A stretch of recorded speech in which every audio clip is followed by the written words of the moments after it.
And what was even weirder to Todd in all of this is that she wasn't responding to any of his texts or calls. And that was really weird. Now, once Devin was at school, it was just Stacy and Braxton at the house.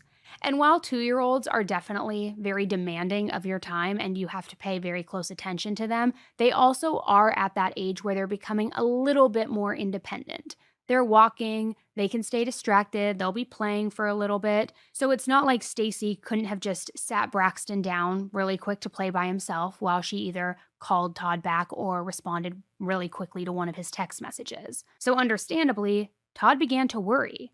He just couldn't shake this gut feeling that something was very wrong. Now fast forward to around 6:30, 6:45 p.m. that day. Now by this time, Todd was clocked out for the day. He was on his way home from work.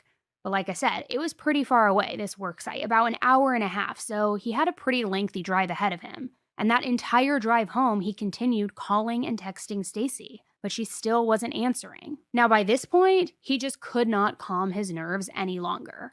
Whether Stacy was sick or hurt, or maybe one of the kids were sick or hurt, he knew that something was seriously wrong here. So he pulled up his contacts and he called Stacy's mom, Tammy. Because if something's wrong, who better to call than Stacy's mom, right? She surely would know if had been an emergency throughout the day, or maybe she could see Stacy and walk over to the house. I mean, who knows? That would be a great person, or a point person, I should say, to check in with. Plus, as I just said, Tammy only lived about a quarter mile down the road. So she would easily be able to jump in the car or even walk over there and be at the house in no time. And that's exactly what Tammy did. But within just a few minutes, Tammy called Todd back, and she did not have good news. She claimed that the front door was locked, so she hadn't been able to get inside. And I'm not sure if the door being locked was out of the ordinary, but the fact that nobody had answered the door when she knocked, that definitely was weird. The 2-year-old should have been at home. Stacy should have been at home, so why was nobody answering the door? Even if Stacy had her hands full or was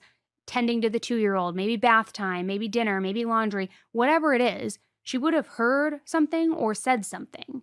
So when her mom, Tammy, was greeted with nothing but silence, it was immediately concerning. Now at that point, Tammy was asking Todd, like, hey, well, what should I do from here? What do you want me to do? And like I said, at this point, Todd was worried sick, and Tammy was also starting to become just completely frantic and worried. So Todd told Tammy, you know what? You need to just literally break into the house if needed. I need you to get inside. We need to see if Stacy's okay.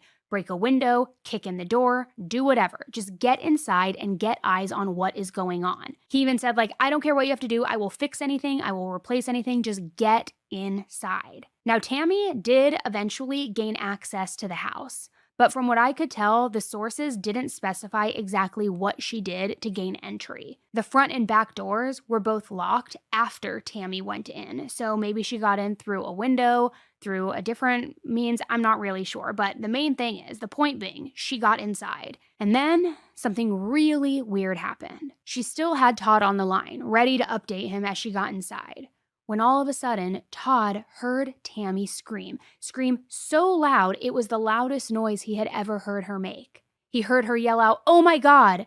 then heard this very loud noise, and then complete silence.